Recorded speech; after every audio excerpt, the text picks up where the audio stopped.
বান্দা দুনিয়া জমিনে যাবি, কারো মুখাপেক্ষী তোকে হতে হবে না রে বান্দা।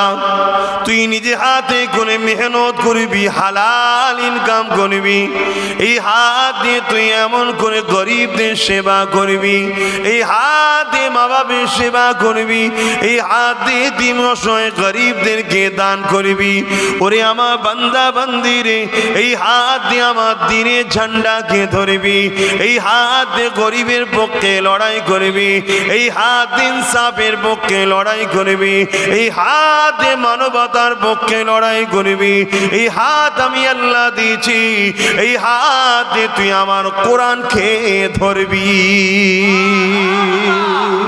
আমরা ধরি, অথচ আল্লাহ দিয়া হাত দিয়ে আমরা যারা ইসলামের দুশ্মন, মানবতার দুশ্মন, গরিবদেরকে শোষণ করে, তাদের ঝান্ডা ধরার জন্য আমরা বেশি আগিয়ে মুসলমান আছি না? নাই, আমাদেরই তো বেশি ঈদ হয়, তেল যত বেশি আমাদের। খারাপ লাগছে নাকি কথা? কিন্তু আল্লাহ হিসাব নেবে, আল্লাহ হিসাব নেবে। আমি তো কখনো আসিনি, প্রথমবার এসেছি, আর বেশি কিছু ঝগড়া করবো না, হালকা হালকি বলে যাবো। কেন এখন কে পক্ষে আছে কে বিপক্ষে আছে বোঝা মুশকিল। কিন্তু একটা জিনিস জানবেন, যদি সবাই বিপক্ষে থাকে তাহলে কি আল্লাহর কথা বলা বন্ধ হয়ে যাবে? তাহলে কিসের তুমি ইমানদার আব্বাস সিদ্দিকী কে? এটা তো আনন্দ করে বললাম। মনে রাখবেন, একটা গাছের পাতা যে লড়ছে, এই লড়ার ক্ষমতাটা আল্লাহ ছাড়া ওই গাছের পাতারও ক্ষমতা নেই লড়তে পারে। জোরে বলুন সুবহানাল্লাহ।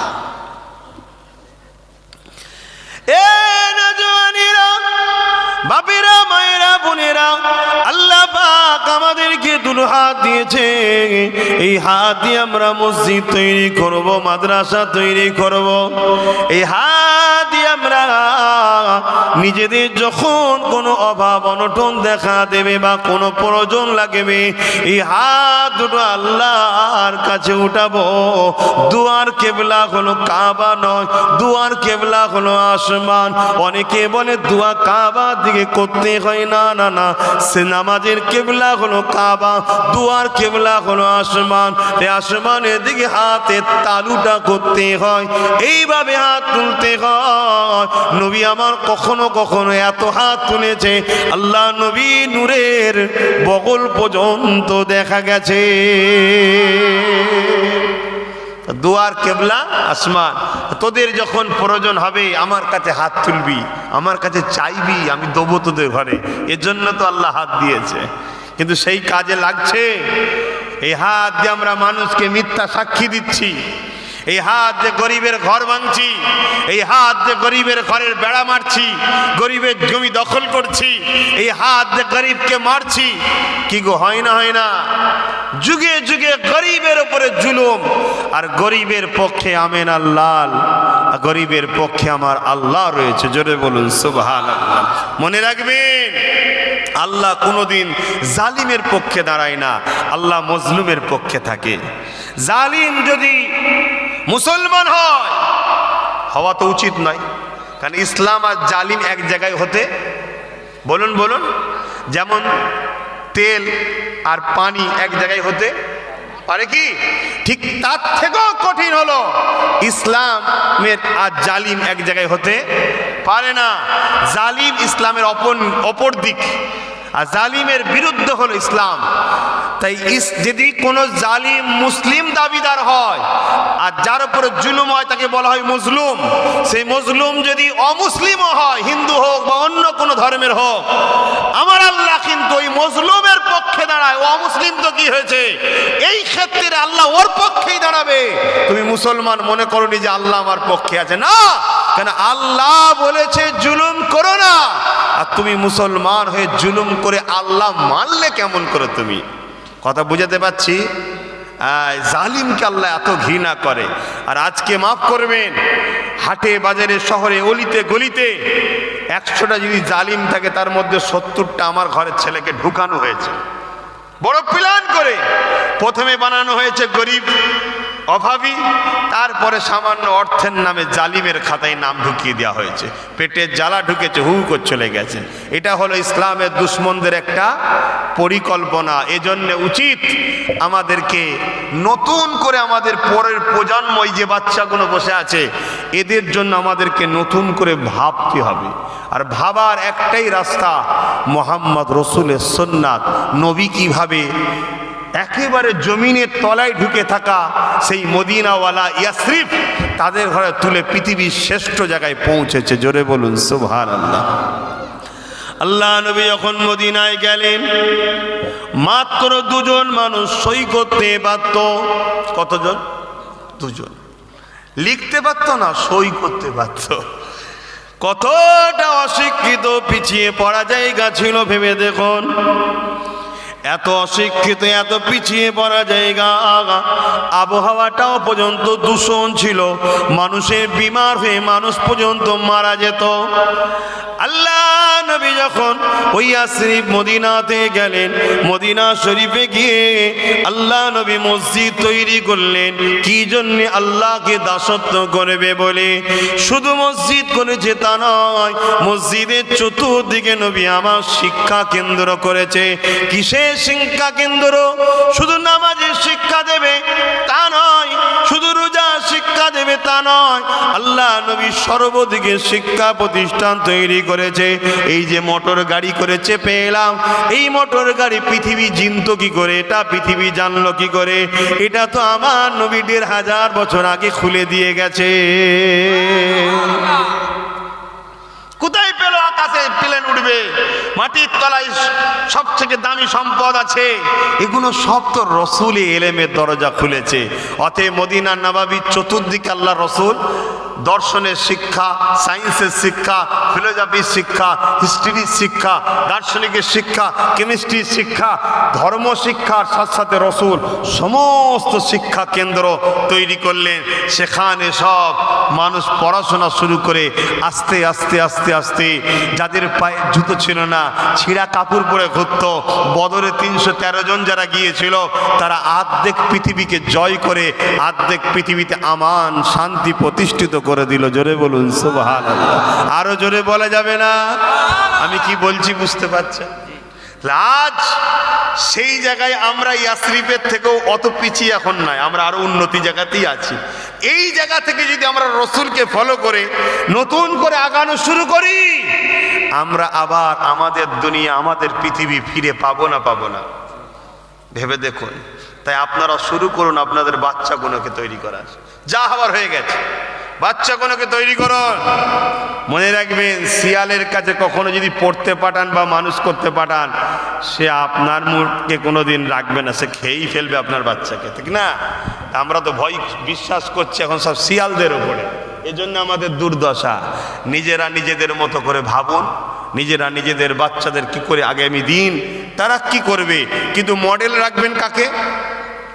রসুলকে। কেন? আল্লাহ কোরআনে জানালেন, লাকাদ কানা লাকুম ফি রাসূলিল্লাহি উসওয়াতুন হাসানা। এ বিশ্বের মানুষেরা, আমি আল্লাহ তোমাদের জন্য সব থেকে উত্তম ভালো মডেল করে পাঠিয়েছি মুহাম্মদ রসুলকে। তোমাদের জিন্দেগির প্রতিটা সময় রসুলকে রাখবে। শুধু নামাজে নয়, নামাজেও রাখতে হবে, রোজাও রাখতে হবে। এ যুবকেরা, আজ আমরা ধ্বংসের কারণ কি? আমরা রসুলকে মসজিদে শুধু রেখেছি, মাদ্রাসাতে রেখেছি, আর জলসা মাহফিলে রেখেছি, বাকি জায়গাতে আমাদের রসুলকে আমরা রাখিনি। কিন্তু আল্লাহ কোরআনে জানিয়ে দিলেন, তোমাদের ধর্মনীতি কেমন হবে? রসুলুল্লাহকে ফলো করো। তোমাদের শিক্ষানীতি কেমন হবে? রসুলুল্লাহকে ফলো করো। তোমাদের অর্থনীতি কেমন হবে? রসুলুল্লাহকে ফলো করো। তোমাদের সামাজিক নীতি কেমন হবে? রসুলুল্লাহকে ফলো করো। তোমাদের রাজনীতি কেমন হবে? রসুলুল্লাহকে ফলো করো। তোমাদের রাষ্ট্রনীতি কেমন হবে? রসুলুল্লাহকে ফলো করো। তোমাদের অন্য ধর্মের মানুষের সঙ্গে উঠা বসা, পারিবারিক পাড়া প্রতিবেশীর নীতি, এই নীতিটা কেমন হবে? রসুলুল্লাহকে ফলো করো। আল্লাহ নবী জানিয়েছে, যার কথা দ্বারা হাত দ্বারা ব্যবহার দ্বারা তার পাড়া প্রতিবেশী দুঃখ কষ্ট পাবে। আমি রাসূলুল্লাহ জানিয়ে দিই, সে আমার উম্মত নয়, সে জান্নাত পাবে না।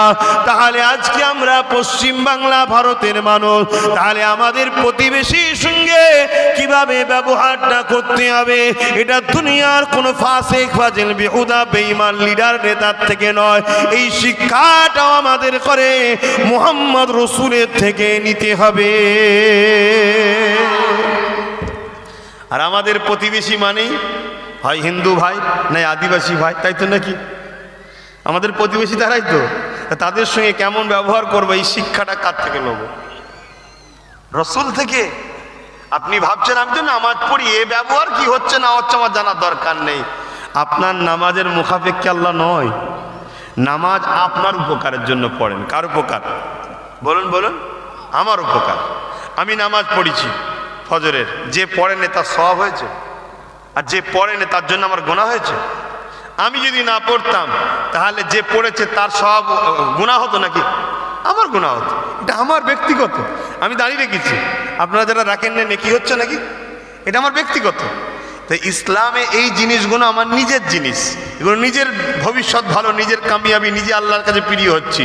কিন্তু ইসলাম এত ব্যাপক ব্যাপারের নিয়ম, ইসলামে কিছু সামাজিকতা আছে, ইসলামে কি বলে পরিবেশ নীতি আছে, পাড়া প্রতিবেশ বা রাষ্ট্রনীতি আছে, এগুলো কিভাবে হওয়া দরকার সেগুলো আমরা মেনটেন করতে পারছি। আচ্ছা, একটা সূক্ষ্ম তথ্য বলে যাচ্ছি, কেন বুঝতে পারছি আপনারা গরমে ঘেমে যাচ্ছেন অনেকে। কেন এমন সিস্টেম হয়েছে, রাত্রিরে খুব ঠান্ডা আর দিনে গরম, আর এমনভাবে করে ফেলেছে সূর্যটা পুরো আপনাদের মুখে লাগছে। যাক, এটা নতুন করেছেন, আমার কোথায় গেল সে চাচাবার কিন্তু চলে গেল। আচ্ছা, নতুন বেচারিরা করছে, সব ভাইরা করছে, আপনারাই করছেন, নতুন করছেন।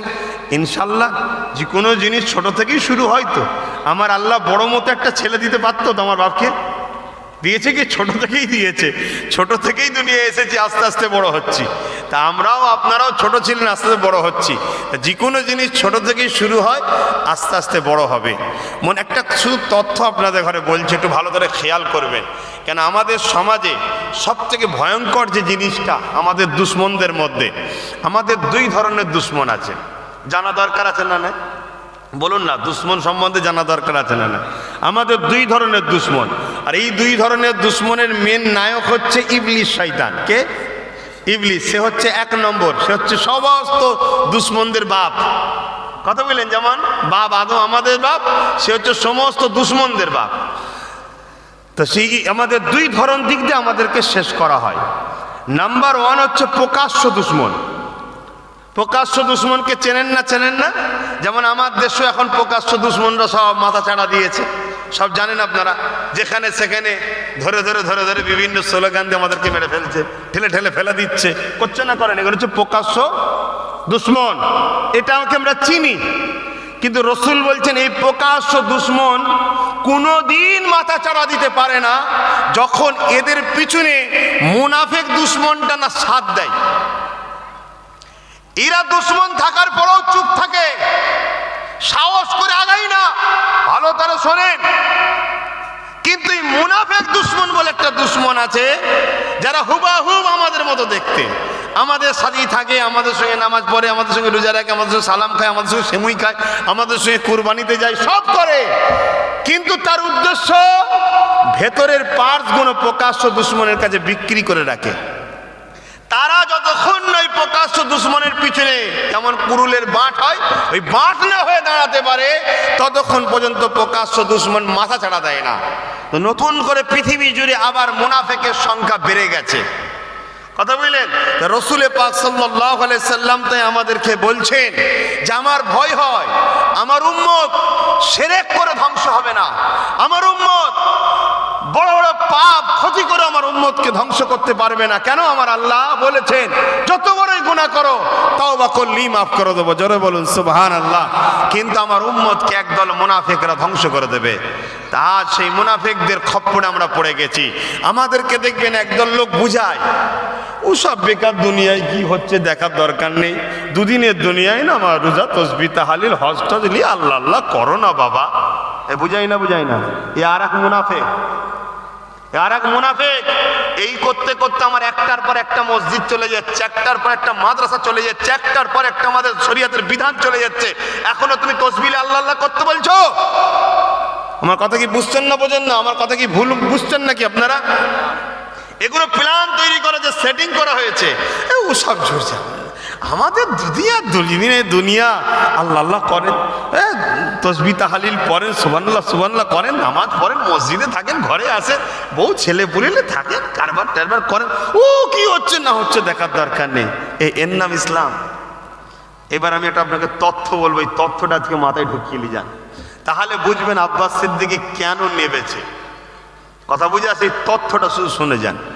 আমার নবী নবুয়াতের এলান করেছে কবে? বলুন বলুন। আচ্ছা, আমার নবী দুনিয়ায় আগমন করেছে কবে? 570। কত বছর বয়সে নবুয়াতের এলান করেছে? 40। তা 570 থেকে 40 হলে কত হয় ভাই? ওলামা ভাইয়েরা আপনারা একটু শোনেন, 610। নবী মেরাজে গেছে কতই? 621। কতই? 621। তা 10 আর 21, 11 বছর নবী কি করেছে? মেরাজ থেকে তো গিয়ে নামাজ এনেছে, তসবিহ এনেছে, রোজা এনেছে, ফজিলাত এনেছে, এই 11 বছর নবী কি করেছে? আমি বুঝাতে পারছি? এই 11 বছর দুনিয়ার জমিনে যত জালিম, অত্যাচার, স্বৈরাচারী, ক্ষমতাশালী যত ফিতনা ছিল, সেই সব জঙ্গলগুলোকে নবী পরিষ্কার করেছে। জোরে বলুন সুবহানাল্লাহ। আবু জেহেলের মতো শাসক, উদবার মতো শাসক, সাইবার মতো শাসক, রোবের মতো সন্ত্রাস ক্ষমতাশালী তখন ছিল। বড় বড় স্টেডিয়াম তৈরি করে গরিবদের ঘরের ছেলেকে ছেড়ে দিয়ে বাঘের সঙ্গে কুস্তি লড়াই করাতো। শুনছেন? এইভাবে অত্যাচার করেছে। যেমন আজ কোন ভিআইপি এলে গরিবদের ঘরে না দেখে ফেলে, তাই দিয়াল তুলে দেওয়া হয়। আমার দেশে হয় না? হয় না? এই কথা মাথায় ঢুকছে না? ঢোকে না? এইরকম যারা পৃথিবী জুড়ে ছিল, তাদের বিরুদ্ধে রাসূল লড়াই করেছে। তারা ছিল অন্যায়কারী, জালিম, গরিবদের শোষণকারী। 11 বছর ধরে লড়াই করে করে করে করে তাদেরকে নেস্তে নাবুদ করে দিয়ে, মানুষকে আজাদের হাসি হাসিয়ে দিয়ে, আল্লাহর দাসগুলোকে যখন দাসত্ব শিকল থেকে আজাদ করে দিয়েছে, আমার আল্লাহ ডাক দিয়েছে, বন্ধু আসো। যাবার পরে নিয়ে এসছে, এবারে কি কাজগুলো করবে? বেকার তো নেই, কিছু কাজ দিতে হবে।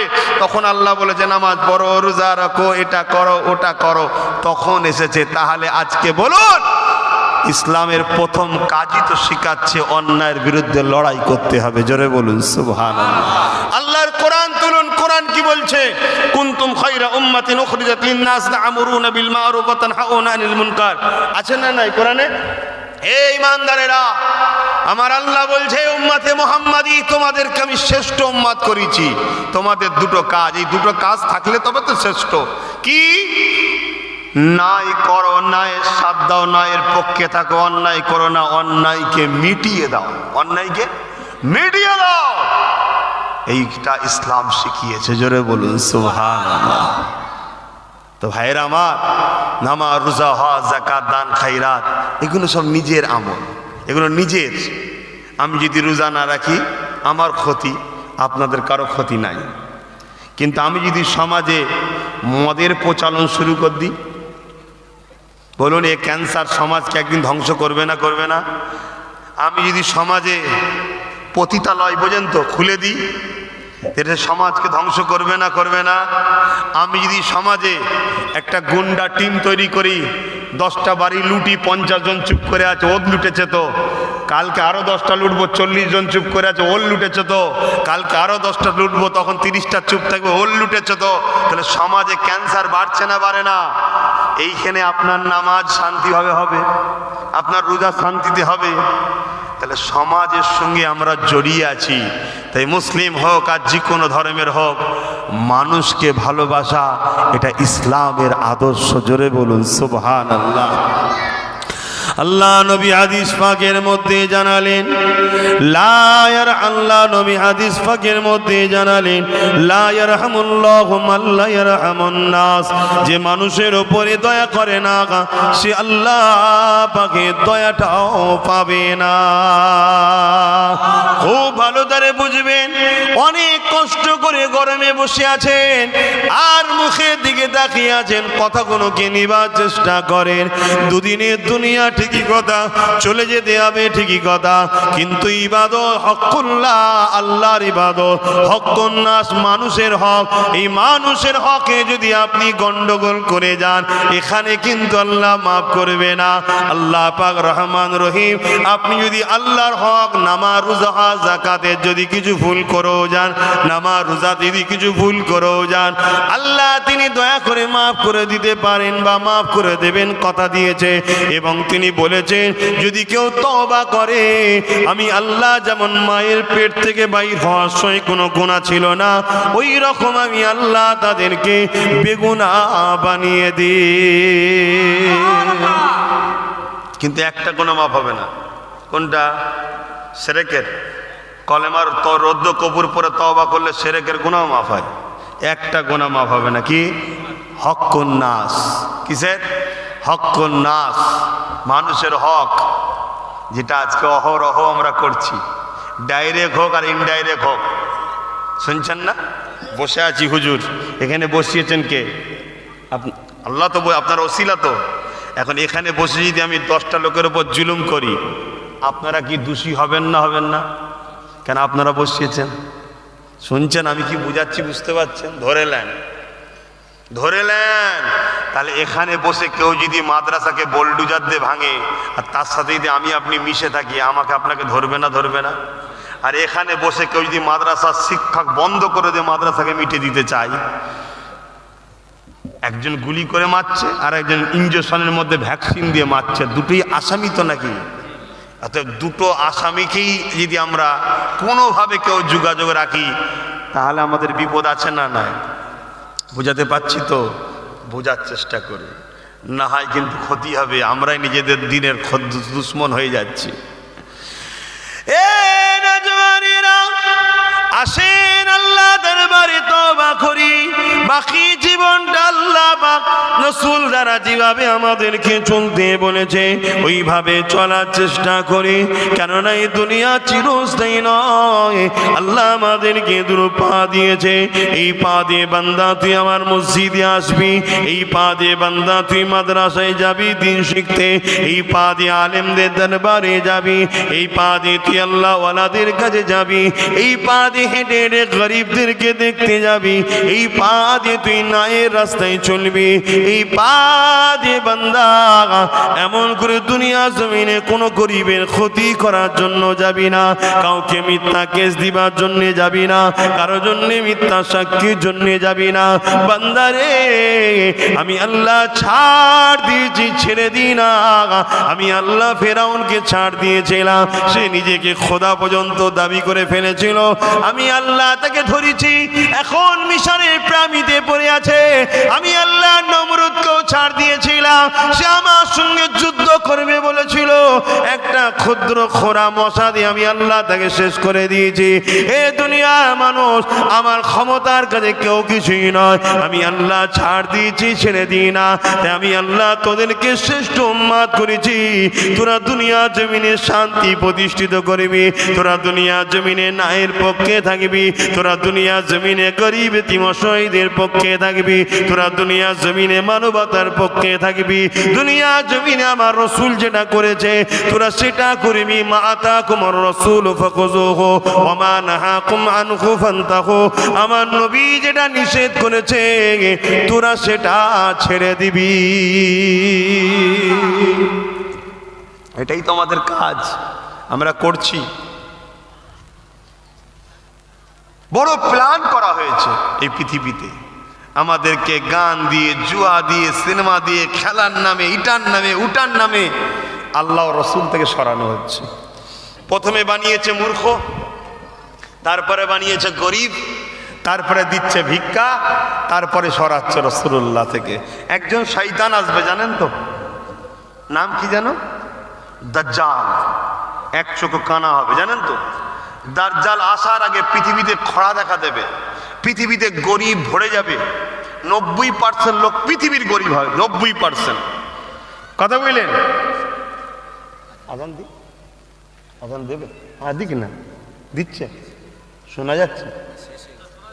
আচ্ছা, শেষ হয়ে গেছে, এখন বলছে আজান দিচ্ছে, তো আমি কি করছি, আমি শুনতেও তো পাইনি। তো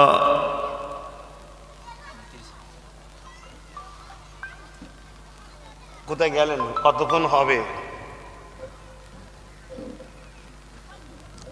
হ্যাঁ, কি কথা বলছিলাম? দাজ্জাল এসে মানুষকে এই আলু পেঁয়াজ তেল দেবে না, শুনছেন তো নাকি?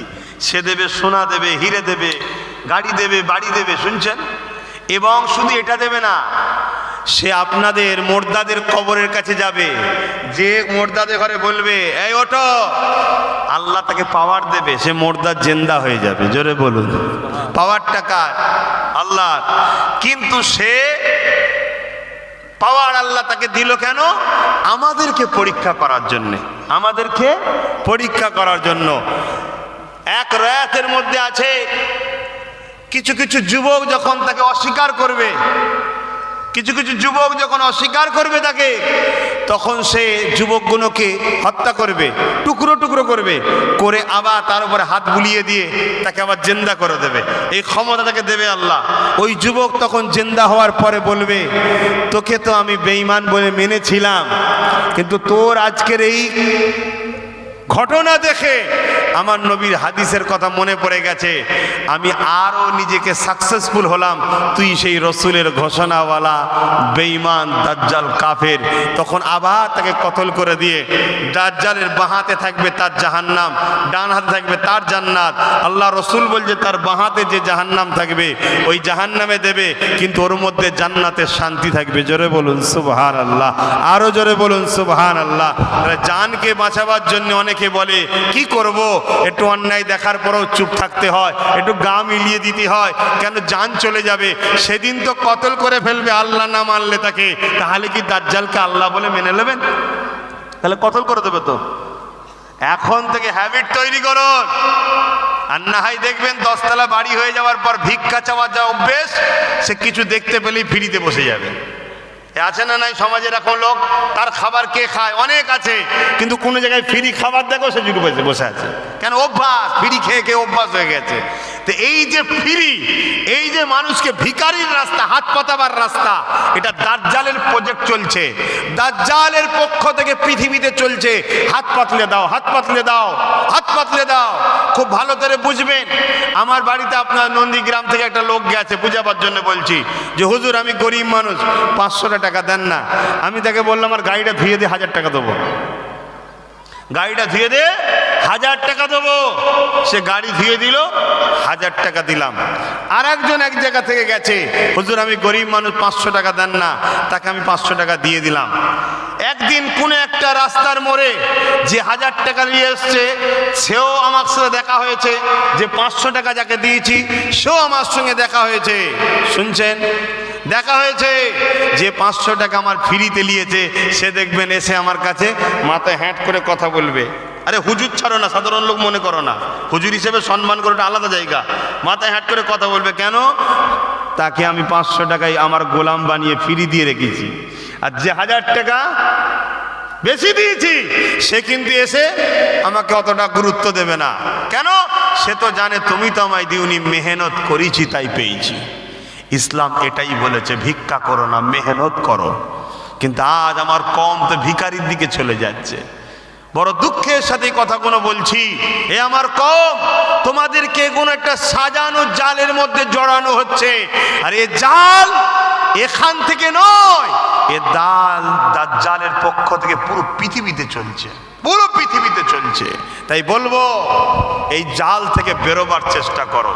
এই জাল থেকে বেরোবার রাস্তায় একটাই, মোহাম্মদ রসুলকে নিজের জিন্দেগিতে আনো, মোহাম্মদ রসুলকে জিন্দেগিতে আনো, কামিয়াবি হয়ে যাবে। মুসলমান একবারও ভাবলে না আল্লাহ বা যদি দুটো চোখ না দিত, নিজের মা বাপকে দেখতে পেতে না। আল্লাহ যদি দুটো চোখ না দিত, এই আসমান জমিনকে দেখতে পেতাম না। আল্লাহ যদি দুটো চোখ না দিত, নিজের স্ত্রী, পরিবার, বাচ্চা, স্বামীকে দেখতে পেতে না। এ নওজোয়ান তরুণেরা, এই জমিনে যারা অন্ধ, এই জমিনে যারা অসহায়, তাদেরকে দেখে শিক্ষা নাও। আল্লাহ কত সুন্দর দুটো চোখ দিয়েছে। এই দুটো চোখের দাম কত হতে পারে বলেন? যদি আপনাকে বলা হয় দুটো চোখ দাও, 50 লাখ দেবো, কেউ বিক্রি করবেন? হ্যাঁ যুবক বলবে তো, তাহলে 50 লাখ নিয়েও কেন করবে না? এর থেকেও দামি হলো আমার চোখ দুটো। যে আল্লাহ ফ্রিতে এত দামি জিনিস দিয়েছে, সে আল্লাহর জন্য কতবার দল করেছো, সে আল্লাহর জন্য কতবার লড়াই করেছো, সে আল্লাহর জন্য কতবার লোককে বুঝিয়েছো, সে আল্লাহর পক্ষে কতবার দাঁড়িয়েছো। আর জমিনে কেউ যদি 1500 দিয়ে দেয়, তার জন্যই তো খুনোখুনি করছো মুসলমান। হ্যাঁ হ্যাঁ, তো ভিখারি হয়েছি না হয়নি? বলবেন তো ভিখারি হয়েছি না হয়নি? কি গো, হয়েছে তো। এ নওজোয়ানেরা, আমাদের একটা জিনিসকে প্রকাশ্য দুশমনেরা বড় ভয় করে। ওই জিনিসটা হলো আল্লাহর কাছে যখন আমরা দোয়া চাই, আল্লাহ সাহায্য করেন। জালিমরা ভয় করে কেন? জালিমরা জানে এরা হক সত্য।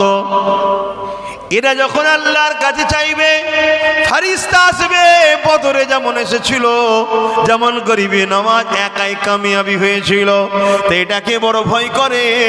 তাই আমাদের দোয়া যাতে আল্লাহ দরবারে কবুল না হয়, তার জন্য প্রকাশ্য দুশমনেরা, মুনাফিকদের দ্বারা আমাদের দিল থেকে নবীর আদব ও প্রেমটাকে বার করে নিচ্ছে, প্রথম কাজ। দ্বিতীয় কাজ, আমাদের পেটের মধ্যে হারাম খাদ্যকে ঢুকিয়ে দিচ্ছে। যে শরীরে হারাম খাদ্য ঢুকে যাবে, ওই হাত আল্লাহর কাছে কবুল হবে না। এই যুবকেরা, এরপরও দুনিয়ায় যারা আমাদেরকে মিটাতে চায়, তারা দেখলো যে মুসলমানদের যুবকগুলোকে, মুসলমানদের পুরুষগুলোকে তো যেমন করে হারাম খাইয়ে দিয়েছি। কি গো, ঢুকেছে না ঢোকে না? যেমন করে ঢুকানো হয়েছে না হয়নি? ঢুকিয়ে দেওয়া হয়েছে। যদি না হয়, চায়ের দোকানে বসে আছেন, একটা বন্ধু এসে বললো 1 কাপ চা খানা রে, আপনি বন্ধুর কথা শুনে খেয়ে নিলেন। বন্ধু হয়তো সুদের কারবার করে, তাহলে হারাম ঢুকছে না ঢোকে না? কিন্তু আমাদের মা বোনগুলোর পেটে হারাম ঢুকেছিল, বলুন কেন? স্বামী যদি চুরি করে এনে খাও তাও হালাল, স্ত্রীর জন্য হালাল। যদি স্বামী ধরা পড়বে, স্ত্রীর টেনশন নেই। স্বামী যদি ভুল ইনকাম করে আনে, স্বামী ধরা পড়বে, জবাব সে দেবে, স্ত্রী ধরা পড়বে না। খাওয়া যায়, শুনছেন না শোনেন না? কেন? তার অধীনস্থ। তাই যারা আমাদেরকে মিটাতে চায়, তারা দেখলো নারীর পেটে সন্তানটা যদি গরিবে নওয়াজের গোলাম তৈরি হয়, নারীর পেটে সন্তানটা যদি গৌস পাকের প্রেমিক হয়, নারীর পেটে সন্তানটা যদি সালাউদ্দিন আইবির উত্তরসূরি হয়ে যায়, তাহলে আমাদের নাম নিশানা একটাই, আলাউদ্দিন সালাউদ্দিন আইবি মিটিয়ে দেবে। এই জন্যে জালিমরা বড় প্ল্যান করে নারীগুলোকে টার্গেট করেছে। আমার মা বেটিগুলোকে কেমন করে টার্গেট করেছে? প্রকল্প তৈরি করেছে। কি প্রকল্প? এই প্রকল্প তৈরি করেছে। সেখানে প্রকল্প তৈরি করে এমন সিস্টেম করেছে, নারী ছাড়া দেওয়া হবে না। কেন রে বাবা? আমার বোনকে দিবি, আমাকে দে না। আমার স্ত্রীকে দিবি, আমাকে দে না। আমার মেয়েকে দিবি, বাপকে দে না। না, নারীকে বেরোতে হবে। নারী যখন বেরোবে, তার ফটো তুলতে হবে, তার মুখটা খোলো, ফর্ম ফিল আপ করা হবে। আবার সে একটু সেজে গুজে যাবে।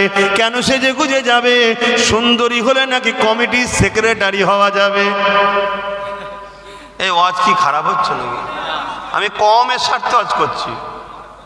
আমার ধর্মের মেয়েগুলোকে বেপর্দা করা হলো না? হলো না? লাও খাও। হাজি সাহেব, পীর সাহেব, গাজী সাহেব, দরবেশ সাহেব, নামাজি সাহেব, সব সাহেব উঠে পড়ে লেগেছে। কি জন্যে? সামান্য ভিক্ষার জন্য। অথচ একবারও আমার নামাজি মুসল্লি হাজি কোনো ভাবলো না, আরে আমার আল্লাহ যিনি আমাকে দিমাগটা দিয়েছে, এই দিমাগটার দাম কত? 1 কোটি দেবো, কেউ দেবেন? 1 কোটি দিলেও দেবেন না। আজকাল তো আমরা দিমাগ লাগাইনি, এই দিমাগ লাগিয়ে কাজ করে নাই কেউ, বেকার পড়ে আছে। দেবেন না? 1 কোটি পাবেন, কেউ দেবেন না? দেবে না। তাহলে এই দিমাগটার দাম কেন দেবে না? 1 কোটির থেকেও এর দাম বেশি। তাহলে কে দিয়েছে? কত নিয়েছে? ফ্রি। সেই আল্লাহর বিরুদ্ধে গিয়ে আজ আমার ঘরের কম যখন বেপর্দা করে তার স্ত্রীগুলোকে, তার মেয়েগুলোকে, নারীগুলোকে সামান্য ভিক্ষার জন্য, এ কমের উপরে আল্লাহর সাহায্য আসতে পারে না। এজন্য আজকে আমাদের দুর্দশা। আসেন, যা হওয়ার হয়েছে তওবা করেন। ভুল মানুষের হয়, যা হবার হয়েছে তওবা করুন। তওবা করলে আল্লাহ মাফ করে না? করে না। মুসা আলাইহিস সালামের কওমের একটা উম্মত। মুসা নবীর উম্মতের দাম বেশি না আমার নবীর উম্মতের দাম বেশি? আল্লাহ দিয়েছে, নিয়ামতটা প্রকাশ করতে হবে। মুসা নবীর একটা উম্মত, সে প্রতিদিন শরাব পান করত, জুয়াতে যেত এবং বাজার থেকে নারী খরিদ করে নিয়ে আসতো। আশা করছি বুঝতে পারছেন। তার ভোগের জন্য একদিন বাজারে গেছে, একটা মহিলাকে 60 দিরহাম দিয়ে খরিদ করেছে। আজকের বাজারে 10 লাখ। আজকের বাজার বেশি তো কম নয়। খরিদ করেছে, ঘরে নিয়ে এসছে। প্রতিদিনের ন্যায় দারু পান করে ফ্রেশ হয়ে ওই মহিলার কামরায় যখন ঢুকেছে, তখন মহিলাটা থরথর করে কাঁপছে আর কাঁদছে। তখন ওই যুবক বলছে, মহিলা তুমি তো নিজের স্বইচ্ছায় বিক্রি হয়েছো, এখন এখানে কাঁদছো, কাঁপছো কেন? তখন মহিলা তার কণ্ঠ বলতে পারছে না, এত কাঁদছে, এত ঘাবড়াচ্ছে। তখন কোন রকম ভাবে এই মহিলা বলছে, শোনো যুবক, আমি খারাপ মেয়ে নয়, আমি অনেক কষ্টের পর আজকে নাচারে বিক্রি হয়েছি।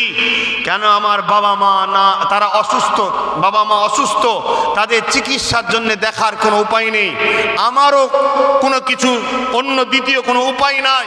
তাই নিজেকে এইভাবে অনেক দিন চালিয়ে আজ আমি নাচারে পরে বিক্রি হয়েছি। কিন্তু এখন আমার মালিক আল্লাহর কথা মনে পড়েছে।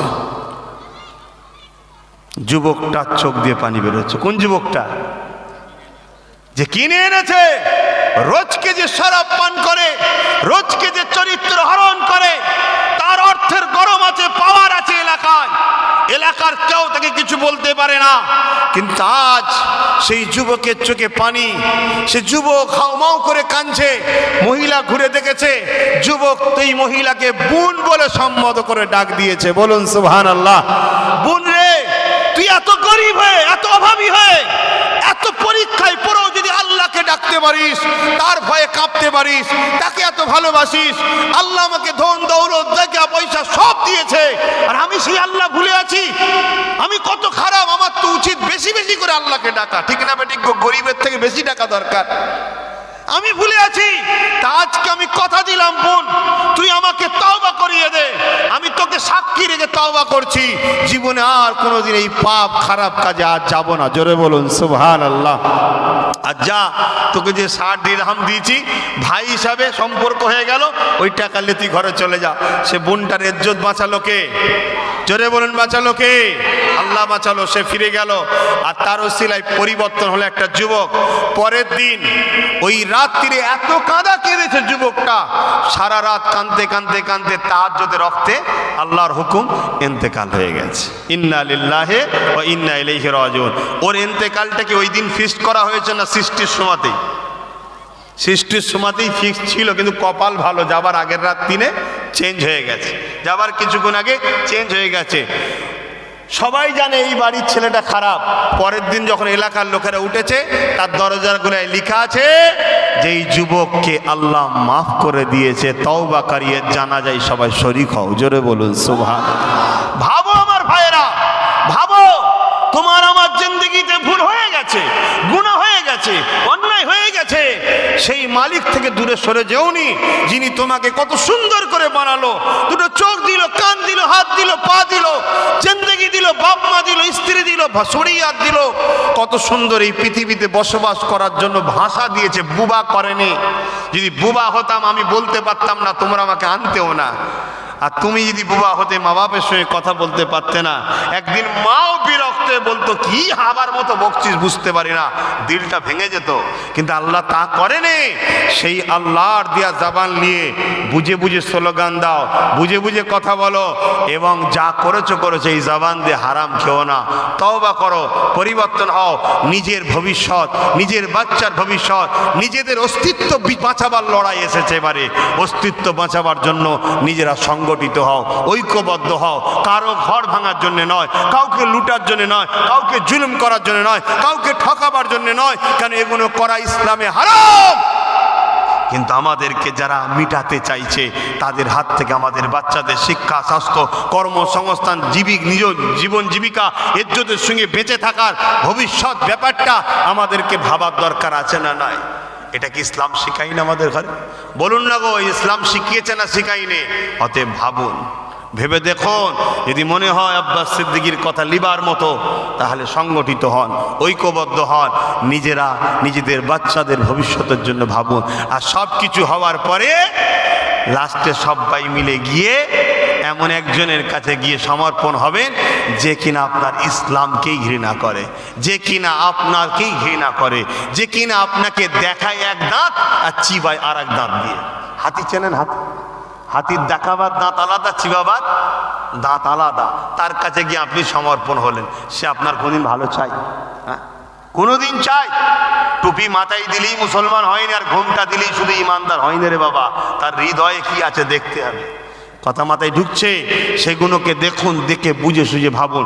আগে পানি ছিল না, তাই এমন করেছেন, আলাদা কথা। আল্লাহর কাছে শুকরিয়া আদায় করুন, এখন তো আল্লাহ কারে পানিরও ব্যবস্থা হয়ে গেছে। কি গো, হয়েছে না হয়নি? ছিল না, ইদর ইদর উদর সিদর করেছি, আল্লাহ একটা ভালো জায়গা তো তৈরি করে দিয়েছে। একটু ভেবে চিনতে চলুন।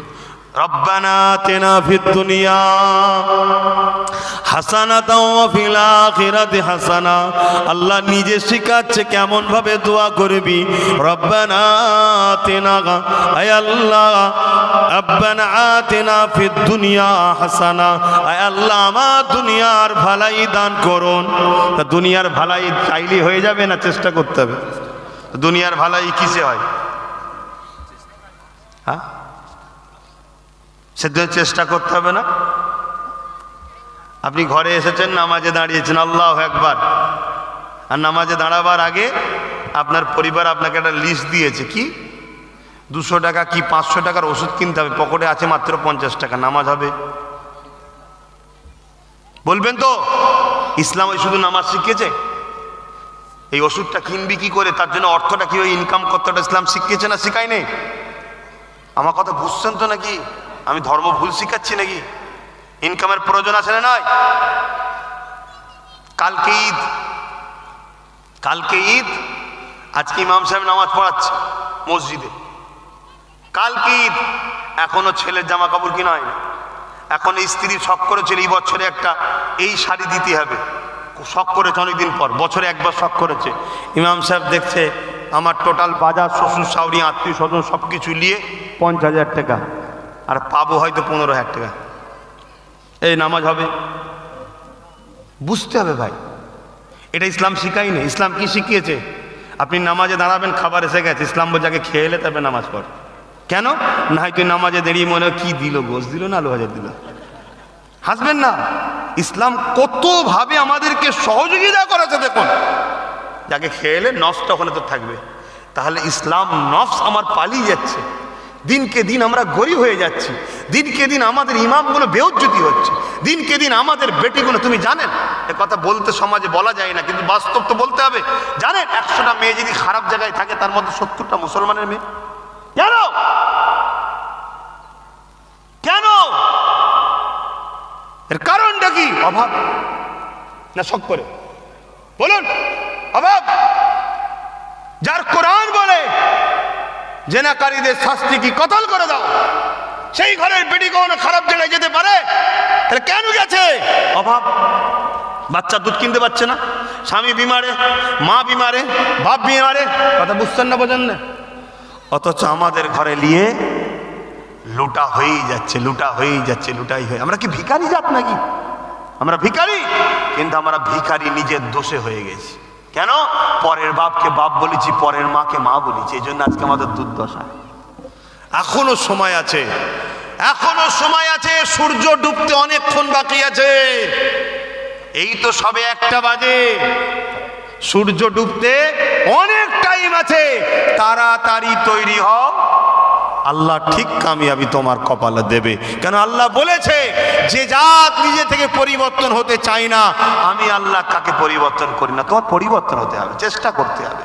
তোমার সামনে দুটো অপশান রয়েছে, একটা ডান হাত, একটা বাম হাত। তোমার তো ভাবা দরকার ডান হাত দিক দিয়ে এগিয়ে যাওয়াটা সুন্নাত, কেন রসুল বলেছে ডান দিক দিয়ে কাজ করা ভালো। তো একটা তোমার সামনে যখন নবীর ঘরের ছেলে কেউ সে ডাকছে, বুঝাচ্ছে যে এইগুলো করো, এইগুলো করো, তার উপরে তো তোমার বিশ্বাস করা দরকার। তুমি বিশ্বাস করছো কার উপরে? যাদের উপরে বিশ্বাস করতে তোমার দিনই নিষেধ করেছে, তার উপরে বিশ্বাস করে যাচ্ছ, তা ঠকতে হবে না? এই জন্য ঠকে যাচ্ছি আমরা। আল্লাহ আমাদেরকে হেদায়েত দান করুক, বলুন আল্লাহুম্মা আমিন। আমি আমার কওমের মানুষকে বাঁচাবার স্বার্থে গুটি কতক কথা বললাম, কারো কিছু অসুবিধে হলো? যদি অসুবিধে হয় আমার কিছু করার নেই। কেন? আমার 500 ছেলে, বুঝাবার জন্য বলছি, 500 ছেলে 2-1টা বিগড়ে যেতে পারে, 2-1টা বিগড়ে যেতে পারে, কিন্তু 2-1টাকে বাঁচাতে গিয়ে 498টা না শহীদ হয়ে যায়। দুটো যাই, যাকগে যাক, 498টা যেন বাঁচে। কিছু মাথায় যদি ঢুকার থাকে ঢুকিয়ে নেন, আর না ঢুকার থাকে কিছু করার নাই। আসেন দোয়া চাওয়া হবে, তার আগে আর একটু বনে যায়, গরমে কষ্ট হচ্ছে। সত্যি বলেন, হলেও কিন্তু মনে হচ্ছে একটু হোক নাকি, নামাজের ব্যাপার আছে। এ যুবকেরা, তরুণেরা, বাপেরা, মায়েরা, বোনেরা, এ দুনিয়াদারি বড় সহজ জিনিস নয়, এখানে ফিতনা ভরা জায়গা। এই জন্যই তো আল্লাহ দুনিয়ায় পাঠিয়েছে, যাও পরীক্ষা দিয়ে আসো। এটা পরীক্ষার জায়গা, এখানে নানা রকম ছলে বলে কৌশলে আমাদেরকে ইমানও লুটছে, ইজ্জতও লুটছে, আমাদের সব কিছু আসমাতকে লুটে নেওয়া হতে লেগেছে। তাই ভাবার চেষ্টা করুন। তাই নবী আমার বিদায় নেবার সময় বলে গেলেন, আমি তোমাদের কাছে 3টে জিনিস রেখে গেলাম। কটা? একটু আগুন তুলে দেখালে খুশি হব। কটা? 3টে জিনিস রেখে গেলাম। কিতাবুল্লাহ, আল্লাহর কিতাব কোরআন শরীফ, সুন্নাতে রাসূলি, নবী যেটা করেছে ওটা হলো নবীর সুন্নাত। 3 নম্বর হলো আহলে বাইতি, আমি নবী, আমার আহাল, আমার পরিবার, আমার খানদান, আমার বংশধর, এই 3টে রেখে গেলাম। এই 3টেকে তোমরা ধরো, অর্থাৎ সুন্নত নেবে কুরাইশের থেকে নাও, আর সুন্নত নেবে। সুন্নতটা কি? আমার আম্মা জান আয়েশা সিদ্দিকা বলে, কানা খুলুকুল্লাহুল কোরআন, আমার নবী পাকের চরিত্র মোবারকটাই হলো কোরআন। নবী যা করেছে কোরআন অনুযায়ী করেছে। কোরআন কার কথা? আল্লাহ। কোরআন কোনো বই কিতাব নয়, কোরআন হলো কালামুল্লাহ, আল্লাহর কথা। জোরে বলুন সুবহানাল্লাহ। তাহলে আমাদেরকে 3টে দেখে গেছে, রসুল বললেন 3টেকে মজবুত করে ধরো, তোমরা দুনিয়াতেও ঠকবে না, আখেরাতেও বিপদে পড়বে না। জোরে বলুন সুবহানাল্লাহ। তাহলে ধরা দরকার আছে না নাই? নন্দীগ্রামের মানুষ এসেছি প্রথমবার, আসা যাওয়া থাকবে না, চলে শেষ হয়ে যাবে? যাওয়া হয়েছে, আর আনবে মনে হচ্ছে? হ্যাঁ, যাক, যদি আসা যাওয়া থাকে, আদিন নাই থাকে, আপনাদের তো যাওয়া থাকে।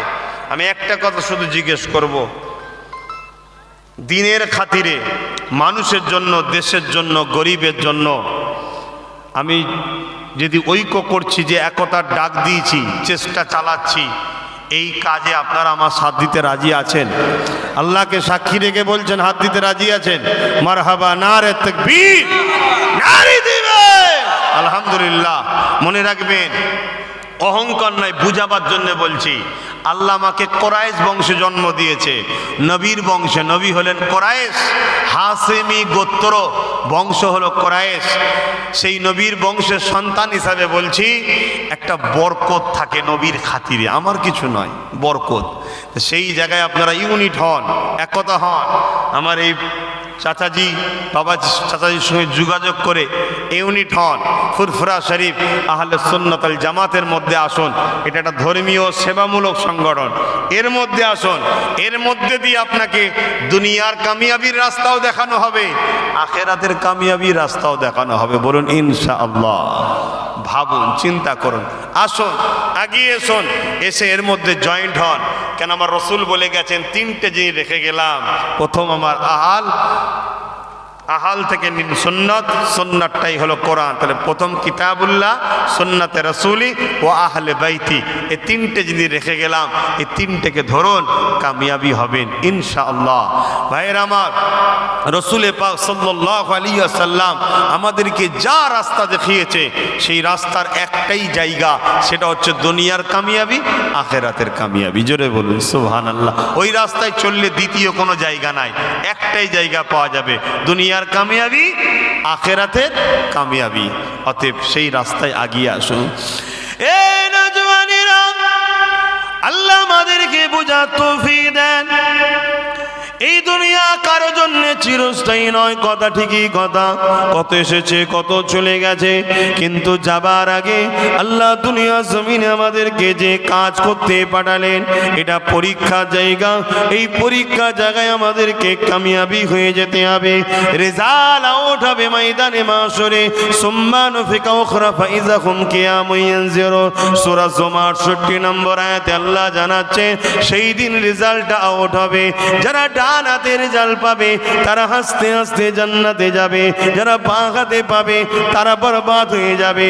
কিতাবের মধ্যে আছে বুকের মধ্যে দিয়ে হাতকে পিছন দিকে বার করে দিয়ে বাঁ হাতে দেওয়া হবে। এই দুনিয়া জমিনে আপনার চলার রাস্তা একটাই হবে, মুহাম্মদ রসুলকে ফলো করা। এ যুবকেরা, তরুণেরা, এই পৃথিবীর জমিনে আমাদেরকে বারবার মিটাবার চেষ্টা চলেছে। যারা মিটাতে চেয়েছে তারা মিটে গেছে আলহামদুলিল্লাহ। আজও 200 কোটি পৃথিবীতে রয়ে গেছে। নিশ্চয়ই আপনারা নাম শুনেছেন, মঙ্গল বলে একটা জালিম ছিল। ওই মঙ্গল চেঙ্গিস খান এমন করে পৃথিবীর জমিনে কন্টাক্ট নিয়েছিল আমাদেরকে মিটাবে বলে, কিন্তু মিটাতে গিয়ে একটার পর একটা শহরকে মিটিয়েছে ঠিকই কথা। যখন বাগদাদের জমিনে ঢুকেছে, এত মেরেছে আমাদেরকে, আমাদের মাথার খুলি দিয়ে বাগদাদের জমিনে বড় বড় মিনার বাড়ি তৈরি করেছে। কিন্তু মনে রাখবেন, আমাদের দিলের মধ্যে 2-5 জনের দিলে যখন মোহাম্মদ রসুলের প্রেম থাকবে, সংখ্যা আমাদের লাগে না। ওই 5 জন থেকেই আল্লাহ পৃথিবীকে আবাদ করিয়ে দেবে। এত মারার পরও মঙ্গল খান মিটে গেছে, চেঙ্গিস খান মিটে গেছে, তাদের নাম নিশানা মিটে গেছে। 200 কোটি এখনো আমরা রয়ে গেছি। ইমান, ইমান দুটো জিনিস, একটা হলো অন্যায় পাপ, আর একটা হলো ইমান। ইমান আলাদা জিনিস, অন্যায় পাপ আলাদা জিনিস। কিন্তু এই অন্যায়টা, কিছু কিছু অন্যায় আছে যে অন্যায় করলে ইমান চলে যায়। যেমন ইসলামের উপকারের দলে তোমাকে যদি নাও পাওয়া যায়, খুব ভালো করে বুঝবেন, ইসলাম মানো, ইমান আছে, কিন্তু উপকারের কোনো কাজে তোমায় পাওয়া যায় না। শুনছো? তথাপিও ছাড় আছে, কিন্তু ইসলামের ক্ষতিকারকের দলে দেখা গেলে ছাড় নাই। বুঝতে পারলাম? কাউকে যদি কোনো কিছু দিতে নাও পারেন, জিন্দেগিতে কাউ কিছু দেননি, তাও ঠিক আছে, জীবনে কারো থেকে 1 টাকা যেন ঝেড়ে নেবেন না, এখানে ছাড় নেই। আমি বুঝতে পারছি তো? ঠিক তেমনি ইসলামের উপকারের কাজে, যেমন আজ আপনারা জানেন কি জানেন না, দাদা হুজুর নিজে হাতে তৈরি করা একটা মাদ্রাসা করেছিলেন ফুরফুরা শরীফ, আপনারা হয়তো গেছেন, দেখেছেন। ওই মাদ্রাসায় 14টা শিক্ষক নেই আজকে দীর্ঘদিন ধরে। কেন শিক্ষক নেই কখনো ভেবে দেখেছেন কেউ? সীতাপুরে একটা মাদ্রাসা আছে, ওতে 11টা শিক্ষক নেই। শুনছেন তো ভাই? কেন শিক্ষক নেই কখনো ভেবে দেখেছেন? আমরা তো ভাবি না। আমরা ওই ফ্রিতে আলু পেঁয়াজ তেল পেয়ে গেলেই তো রান্না করে খেয়ে এলি, চলো হই হই করে বেড়াই। কিন্তু আমাদের হুঁশি নাই, কেন শিক্ষক নাই? যেখানে শিক্ষক থাকবে না সেখানে ছাত্র, যেখানে ছাত্র থাকবে না প্রতিষ্ঠানটা থাকবে না। তাহলে একজন বোল্ডুজার দিয়ে ভাঙছে প্রকাশ্য দুশ্মন, খবর আমরা পাই, দুশ্মনকে চিনি, দুশ্মনের সাথ দিইনি। কিন্তু আর একজন আমাদের দরদি হয়ে এসেছে, কিন্তু মাদ্রাসার শিক্ষক বন্ধ করে আমার ধর্মকে শেষ করছে। তাহলে দুটোই আমাদের কি, বন্ধু না দুশ্মন? দুটো ছাড়া যখন তৃতীয় অপশান ভালো রয়েছে, আল্লাহ যখন মিলিয়েছে, এদিক ওদিক করার দরকার নেই। বুঝার চেষ্টা করুন। আল্লাহ আমাদেরকে হিদায়েত করুন, আল্লাহুম্মা আমিন। কথাই কথা বেড়ে যাবে। মাহফিলটা হলো, আসলাম, পরের বারে হলে অসুবিধা আছে নাকি? আর এইবারেই হয়েছে, তো আপনারা খুশি তো নাকি? আসুন একটু দোয়া হবে, দোয়া চান তো নাকি? এখন আবার আমার কওমের মধ্যে নানান দল, কে হাত তোলে, কে হাত তোলে না, কে হাত ঝাড়ে, কে হাত মুঠো করে, কে এই করে, কে ওই করে, কে লাফালাফি করে, কে ছুটোছুটি করে, নানা রকম সব ফেতনা। এটা তৈরি করা হয়েছে, এটা তৈরি করা হয়েছে। কিন্তু মনে রাখবেন, এশিয়া বা ভারতবর্ষে কয়েকটা দল আছে যারা হচ্ছে, যাদের দ্বারা ইসলাম ভারতবর্ষে এসেছে। তার মধ্যে একটা যেমন আমি, যিনাকে অনুসরণ করি, আমার মুর্শিদ কেবলা মুজাদ্দেদ জামান দাদা হুজুর পীর কেবলা, পূর্ব ভারতের দিন ইসলাম ইনার দ্বারা হয়েছে।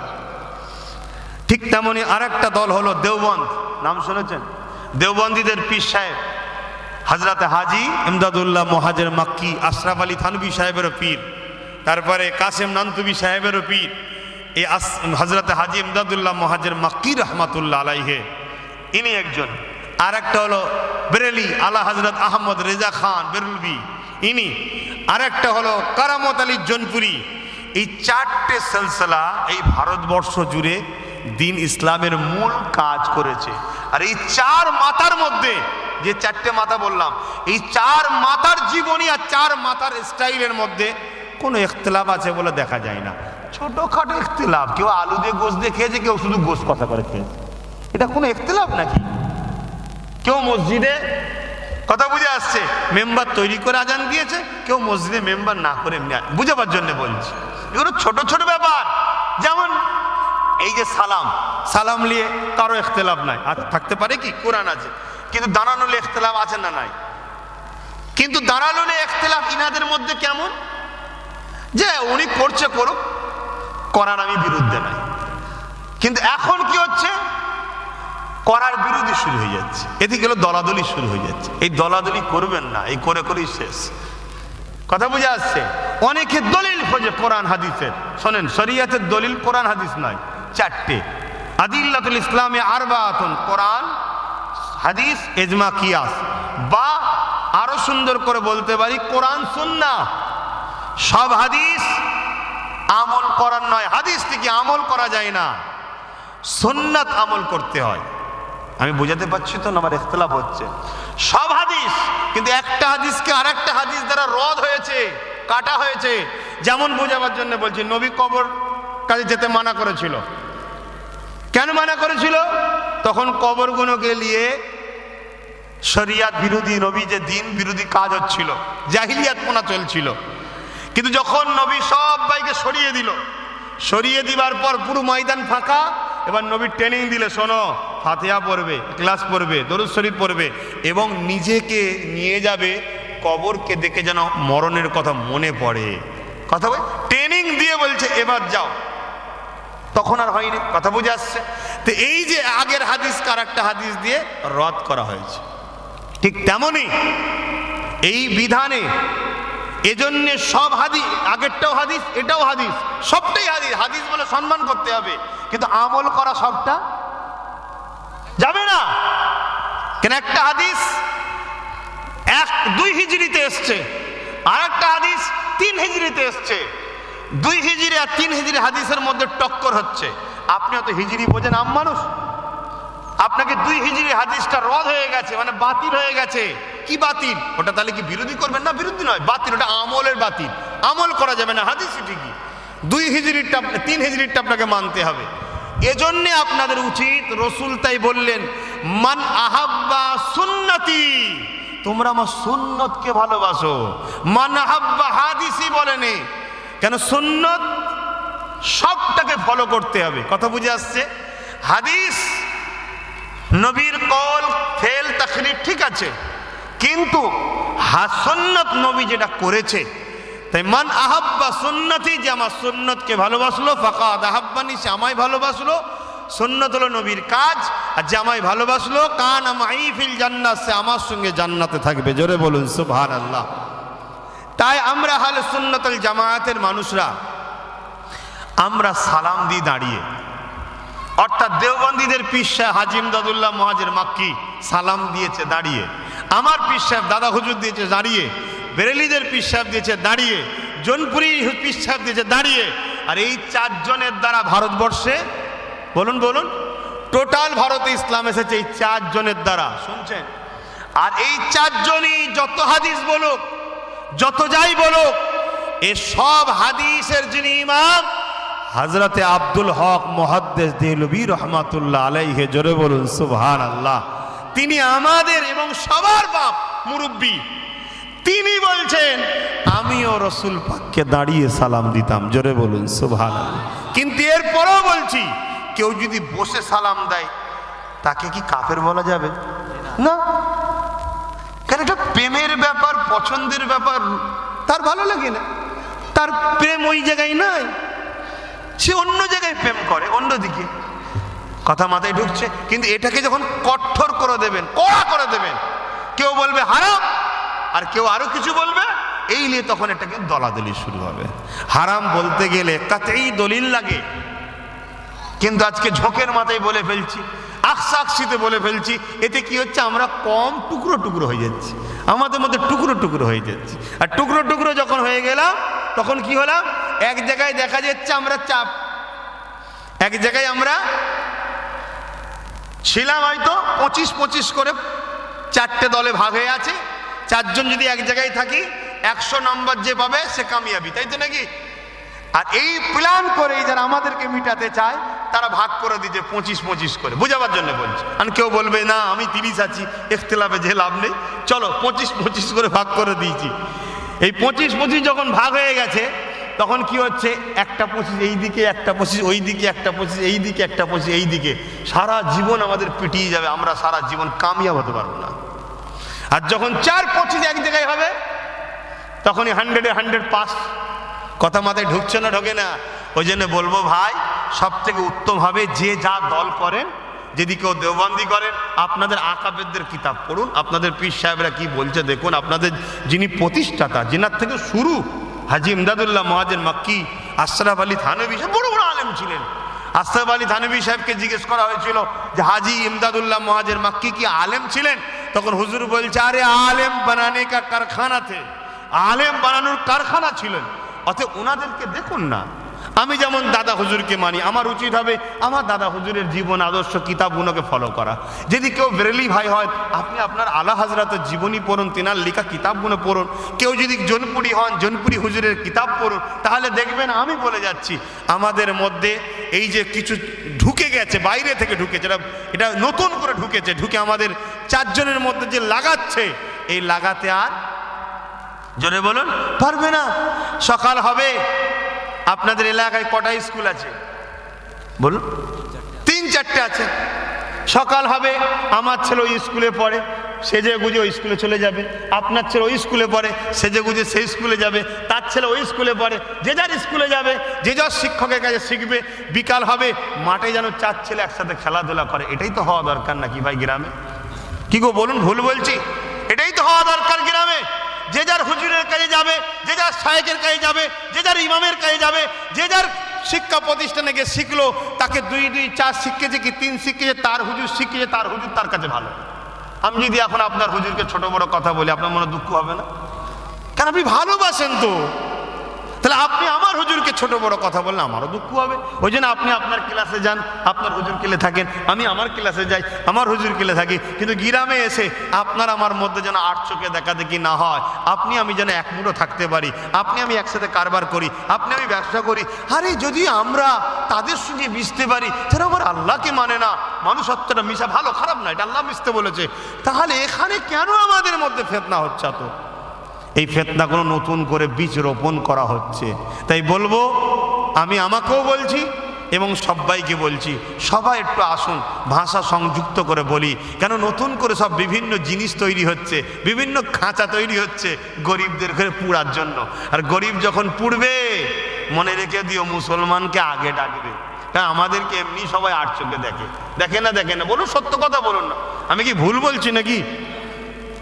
ও দেখলে দোষ নয়, আর বললে দোষ। রাস্তার ধারে কাপড় খুলে বসে গেছে, সমস্যা নাই। বলে এখানে বসছিস কেন? বলছি তুই দেখলি কেন? আরে তুই এখানে বসেছি সমস্যা নয়, ও আর চোখে দেখেছে সমস্যা নয়। আর আমি এসে যখন বলবো আমাদেরকে আর চোখে দেখা হচ্ছে, ভাই একটু সাবধান হও। আমি ভুল করে বললাম? আমি আমার বাপকে বলছি, আমি মাকে বলছি, আমার ভাই আমার বোনকে বুঝাচ্ছি, বুঝাবো না বুঝাবো না। তাহলে সেই জায়গায় আমরা যদি এইভাবে থাকি তাহলে আমাদের বড় ক্ষতি হবে ভাই। একটু বোঝার চেষ্টা করুন আজকে কি হচ্ছে প্যালেস্তাইনে, কি হচ্ছে, হ্যাঁ আজকে আমার দেশেই বা কি হচ্ছে। আমাদেরই সব প্রমাণ হওয়ার পর, কাগজপত্র থাকার পর, আর থাকার পর সব বেদখল হয়ে যাচ্ছে না, যায়নি? হ্যাঁ, খেয়াল করে দেখেছেন? পাড়ায় পাড়ায় পাড়ায় পাড়ায় নতুন নতুন করে সব মসজিদ তৈরি হচ্ছে। মাফ করবেন, এই মসজিদের বিরুদ্ধে নয়, কিন্তু প্ল্যানটা ভাবতে হবে। নতুন করে হচ্ছে না, হয় না? কিন্তু হাজার হাজার বছর, 500, 200, 400 বছর আগেকারের মসজিদগুলোকে ভেঙে দেবার টার্গেট হচ্ছে। বুঝতে পারছেন কেন বলেন তো? একটা জিনিস প্রমাণ করতে চাইছে, আজ থেকে 10 বছর আগের মসজিদ, 20 বছর আগের মসজিদ থাকে থাক, কিন্তু আজ থেকে যদি 200 বছর আগের মসজিদ থাকে, 400 বছরের, 500 বছরের, তার মানে প্রমাণ হবে কত বছর ধরে আমরা আছি। অতএব ওইগুলো গুড়িয়ে দাও, এগুলো নতুন করে করুক। কিছু মাথায় ঢুকছে, আমাদের অস্তিত্বকে মিটাতে চাইছে, অস্তিত্ব মিটাতে চাইছে। আমার আগেও কোনো গার্ড নেই, পিছনেও কোনো গার্ড নেই, এই কথাগুলো তোমাদের বলার জন্য যারা তোমাদের মিটাচ্ছে তারা আমার দুশ্মন তৈরি হচ্ছে। শুনছেন না শোনেন নেই? কিন্তু আমি জানি আমার আগে নেই তো পিছনে নেই তো কি হয়েছে, যাদের থাকে তারা তাড়াতাড়ি চলে যায়, আমার নেই কিন্তু আমি অনেকদিন থাকবো ইনশাল্লাহ। কারণ আমার একজন রয়েছে, তিনি কে? যার জন্যে বলছি ভালোবাসি। কার জন্য? আপনাদের ঘরে আল্লাহর জন্য। তাই বুঝাচ্ছি। তাই ভাই আমার, বাপ আমার, মা আমার, বোন আমার, আমাকে ভুল বুঝবেন না, আপনাদের ভালোবাসি, বুঝাতে চাইছি। আবার বলে যায়, আপনি যদি দেওবন্দি খেয়ালের হন, আপনার পীর সাহেবরা কি বলেছেন, আকাবেররা কি বলেছেন, আপনি ফলো করুন, সেই স্কুলে যান, যাতায়াত করুন, উঠা বসা করুন, কিন্তু আপনি আমার হুজুরকে বলবেন, আমি আপনার হুজুরকে বলবো, এতে সমাজে একটা তেতো তৈরি হচ্ছে। আর এটা করানো হচ্ছে, এটা করানো হচ্ছে। কেন করালেই তো আমরা ডিভাইড হয়ে থাকবো, 25-25 ভাগ হয়ে যাবো। আর ভাগ হয়ে গেলেই যারা আমাদেরকে লোটে তাদের মজা। আর আমরা যদি দুটো এক মুঠো হই, চারটে এক মুঠো হই, বলুন না গো, এই যে এদিকে খেয়াল করেন, কটা এটা ভাঙা যাবে? কে বলেছে? এরম যদি একা থাকে ভাঙা যাবে না? যাবে না? ভেঙে দিয়ে যাবে না? হ্যাঁ আছে, শুধু আমার লাগে বলে আমি ভাঙছি নি। অন্য কারো হাত নিয়ে আসেন, দেখিয়ে দিচ্ছি ভেঙে। ও দেখেছেন হুজুর নিজের হাতটা ভাঙেনে পরেরটা ভাঙছি কি হুজুর? না, বোঝাবার জন্য বলছি, ভাঙা যাবে। এটা এটা এটা এটা ভাবুন, ফুরফুরা, দেওবন্দি, বেরেলি, আর কি বলে এই কি জোনপুরি, এসব বিভিন্ন সিলসিলা ধরন রয়েছে। আর যদি এইগুলো, এটা কোরআন আমার আলাদা, আপনার আলাদা, এনার আলাদা নাকি? নবী আমার আলাদা, আপনার আলাদা নাকি? হ্যাঁ, এবার যদি আমাদের মধ্যে জুজিয়াত মাসলাল ইখতিলাফ আছে। জুজিয়াত কি? কেউ বলছে, বোঝাবার জন্য বলছি, কেউ বলছে যে কাঁচের গিলাসে পানি খেলে ভালো হয়, কেউ বলছে পেতলের গিলাসে খেলে ভালো হয়, কেউ বলছে স্টিলের গিলাসে খেলে ভালো হয়। কিন্তু পানিকে কেউ হারাম বলেছে? তিনজনই। কথা কিছু বুঝতে পারছেন ভাই? এই ছোট ছোট জিনিসগুলোকে বলা হয় জুজিয়াত, জুজিয়াত মাসলা। এই মাসলালে আমাদের মূল আকীদাতে তো ঝগড়া নেই। আমরা কেউ অন্য নবী মানি, আমরা কেউ অন্য কোরআন মানি, নাউজুবিল্লাহ। ভাবেন ভাই, আর এই যে তো আপনাদের ঘরে বুঝাচ্ছে এইভাবে, আমার দুশ্মন বাড়ছে না কমছে? বাড়ছে। কেন? যারা ভেঙে রাখতে চেয়েছে তারা দেখছি জুড়ে দিচ্ছে। আমার পিছনে এত লাগে কেন? এই জন্যই লাগে। তো যাক, আমি সংক্ষেপ করছি, কথায় কথা বাড়ছে, জোহরের নামাজ আছে, খাওয়া দাওয়ারও ব্যাপার আছে আপনাদের, আমার তো একটু উঠতে হবে, চলে যেতে হবে, ভালোবাসার টানে ছুটতে হয়। আসুন ইয়া নবী সালাম।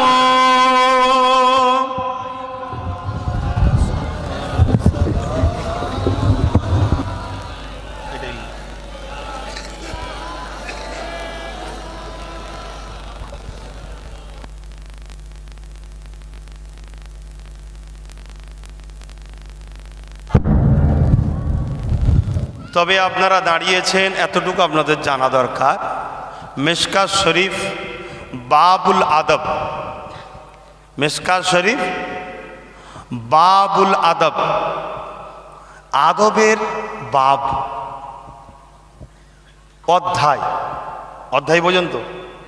অধ্যায়টা কিসের? আদবের। মিশকাত শরীফ হাদিসের কিতাব, তার আদবের বাবে, আদবের অধ্যায়ে কিতাবুল কিয়াম বলে একটা পরিচ্ছেদ আছে। সেখানে অনেক হাদিস রয়েছে। সেখানে এমনও রয়েছে যে আমার নবী যখন ফাতেমা তা হুজুরের বাড়ি যেতেন, শুনছেন, হজরতে ফাতেমা হুজুর এর বাড়ি যেতেন, হজরতে ফাতেমা হুজুর আমার নবীকে দেখে দাঁড়িয়ে সালাম দিতেন, হাতে বুসাবা দিয়ে আব্বাকে বসতে দিতেন। জোরে বলুন সুবহানাল্লাহ। এবং ফাতেমা হুজুর যখন নবীর বাড়িতে আসতেন, নবী পাক ফাতেমাকে দেখে দাঁড়িয়ে যেতেন। জোরে বলুন সুবহানাল্লাহ। রাসূলুল্লাহ বেটির হাতে বুসা দিতেন, দিয়ে বসতে দিতেন, খোঁজ খবর নিতেন। তাহলে চিন্তা করুন, নবী ফাতেমার বাড়িতে গেছে, ফাতেমা হুজুর রসুলকে দাঁড়িয়ে সালাম দিয়েছে, এটা হলো আদব। আর রসুলে পাকের বাড়ি ফাতেমা হুজুর এসেছে, নবী দাঁড়িয়েছে, এটা হলো স্নেহ। তাহলে দাঁড়ানো আদবেও হয়, দাঁড়ানো স্নেহ হয়। একটা 80 বছরের লোক আমাকে দেখে দাঁড়াচ্ছে, এটা আদব নয়, আমার পীরের বাচ্চা এসেছে, স্নেহ করছে। কথা বুঝতে পারছেন? আর একটা আমার সমবয়স্ক ছেলে আমাকে দেখে দাঁড়াচ্ছে যে আমার পীরের বাচ্চা, আমার ভাইজান, আগামী সে আমাদেরকে ধর্ম শিক্ষা দেয়, দিনের কথা, এটা হচ্ছে সম্মান। কথা বুঝে আসছে? কিন্তু আমি যদি মনে করি যে আমাকে দাঁড়িয়ে এলো না কেন, দাঁড়াতে হবে, এই অহংকারী মেন্টালিটি যদি আমার মধ্যে আসে, তাহলে এই দাঁড়ানোটা ইসলামের নিষেধ। মনে হয় আমার রাসূলুল্লাহর মনে কিরম অহংকার আছে, নাউযুবিল্লাহ। তো ভাইয়েরা আমার, তা আসুন, এটা হলো প্রেমের ব্যাপার। আর প্রেম এখানে থাকে না, খুব ভালো করে বুঝুন। প্রেম কোথায় থাকে? হৃদয়ে। প্রেম এখানে থাকে না, প্রেম হৃদয়ে থাকে। আর আল্লাহ ঈমানকে আমল ও জ্ঞানের মধ্যে রাখেনে, আল্লাহ ঈমানকে রেখেছে আদব ও প্রেমের মধ্যে। জোরে বলুন সুবহানাল্লাহ। আদব ও প্রেম থাকে কোথায়? এখানে, এখানে থাকে না। যদি ঈমানকে জ্ঞানের মধ্যে রাখত, তাহলে আমাদের মধ্যে প্রশ্ন উঠত, আল্লাহ কে? জ্ঞান কোনোদিন দেখা ছাড়া, শুঁকা ছাড়া, ধরা ছাড়া মানতে চাই না। দেখি আপনাকে বলা হয় যে আল্লাহ আছে, আপনি সঙ্গে সঙ্গে জ্ঞান কি বলবে? কেমন দেখতে বলবে না? বলবে না? কেমন কালার, কিরকম টেস্ট, নানা রকম প্রশ্ন করবে জ্ঞান, ঠিক না? কিন্তু এ প্রশ্ন করে? এ শুধু বলেছে লা ইলাহা ইল্লাল্লাহু মুহাম্মদ রাসূলুল্লাহ, এ বলেছে আমি প্রেম করে নিয়েছি। জোরে বলুন সুবহানাল্লাহ। এজন্য আল্লাহ ঈমানকে হৃদয়ে রেখেছে, এখানে রাখেনে। ঈমানকে জ্ঞানের হিস্সাই করেনি আল্লাহ, এখানে দিয়েছে প্রেমের ব্যাপার। তো এই যে দাঁড়িয়েছি, এটা প্রেমের জন্য, ভালোবাসার জন্য। কেন? দরুদ পড়লে সওয়াব হয়, সালাম দিলে নবীর জবাব পাওয়া যায়। জোরে বলুন সুবহানাল্লাহ। তা আমি নবীকে সালাম দেবো, নবী আমার সালামের জবাব দেবে, জবাবটা একটু আদবের সাথে নেব। কথা বুঝে আসছে? এটা ভালোবাসা। এর জন্য আপনি যদি বলেন দলিল কি আছে, ভাই এটা তো তর্ক হচ্ছে না। এক একজন এক এক স্টাইলে ভালোবাসে না? তাহলে সুন্নাতুল জামাতের আকীদায় এভাবে ভালোবাসা। এবং আজকের দিনে মক্কা শরীফ থেকে হজ করে যারা মদিনা শরীফে যায়, বা যারা মদিনা শরীফে যায়, বাবু সালাম বলে একটা দরজা আছে। ওই দরজা দিয়ে যখন ঢুকবে, দেখবেন ওখানে সবাই নবীকে দাঁড়িয়ে দাঁড়িয়ে দাঁড়িয়ে দাঁড়িয়ে সালাম দিচ্ছে। জোরে বলুন সুবহানাল্লাহ। কথা মাথায় ঢুকছে? আসুন, বাড়িতে গ্রামে জানাজা হয়, ওই জানাজাতেও দেখুন নবীকে দাঁড়িয়ে সালাম দেওয়া হচ্ছে। জানাজার দোয়ায় দেখুন, মসজিদ আছে, নামাজ পড়তে যান, দোয়া পড়া হয় না, আল্লাহুম্মা আফতাহ লি আবওয়াবা রাহমাতিক? ওই দোয়া পড়ার আগে নবীকে সালাম দিতে হয়, তারপরে ওটা পড়তে হয়। বলুন সুবহানাল্লাহ। এটা সিয়াসাত্তার হাদিসের মধ্যে আছে, একটা দুটো না, তিনটে হাদিসের কিতাবের মধ্যে আছে। অতএব নবীকে ভালোবেসে দেওয়া হয়। কিন্তু কেউ যদি বসে দেয়, তাকে কিন্তু কাফের বলা যুক্তিসঙ্গত নয়। কথা মাথায় ঢুকছে? কিন্তু কেউ যদি ভালোবাসাই দেয়, আচ্ছা কারো যদি সুগার থাকে, সে মিষ্টি খাবে, কিন্তু যার সুগার নেই সেই দিকে খায়, অসুবিধা আছে? এখানে ঝগড়া করার কিছু আছে? তা আমার পছন্দ হয়েছে আমি দাঁড়িয়ে দিচ্ছি, আপনার পছন্দের আপনি বসে দেন না, এই নিয়ে কেন ঝগড়া করছেন? সমাজের ছেলেগুলো গান যাত্রা সুদ জেনা ব্যভিচারী ছেলেগুলো দিনকে দিন পড়াশোনা ছেড়ে দিয়ে মূর্খ তৈরি হচ্ছে, ঝগড়া করছে, এই নিয়ে একটু মাথা মারি না আমরা, সে নয়, একটু নবীর প্রেমে আদব করব, এই নিয়ে সমস্যা। তবে এই সমস্যা নতুন করে ফেতনা আসছে, এ সমস্যা দেওবন্দীদের আকাবেররাও করেনে, এ সমস্যা বেরেলিরা করেনে, এ সমস্যা জনপুরীরা করেনে, এ সমস্যা ফুরফুরাওয়ালারা করেনে, নতুন করে কিছু ফেতনা ঢুকে গেছে আমাদের এই চার পরিবারের ভেতরে। আল্লাহ তাদের হাত থেকে আমাদের ভাই ভাই মিল মোহাব্বত দেন, হেফাজত করেন, বোন আল্লাহুম্মা আমিন। ইয়া নবী সালাম, ইয়া রাসূল,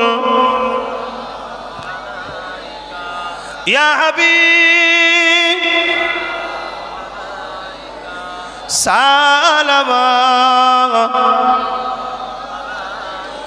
কঠিন হাসরের দিনে কি আছে মোদে কপালে, গুনাহগার উম্মাত আতো আপনার লইবেন সঙ্গে মাহশরে। নবী সালাম, ইয়া রাসূল, ইয়া হাবিব সালাম। সকলে বসুন, দোয়া চাওয়া হবে। ইয়া রাব্বি সাল্লিম ওয়া সাল্লিম দাইমান।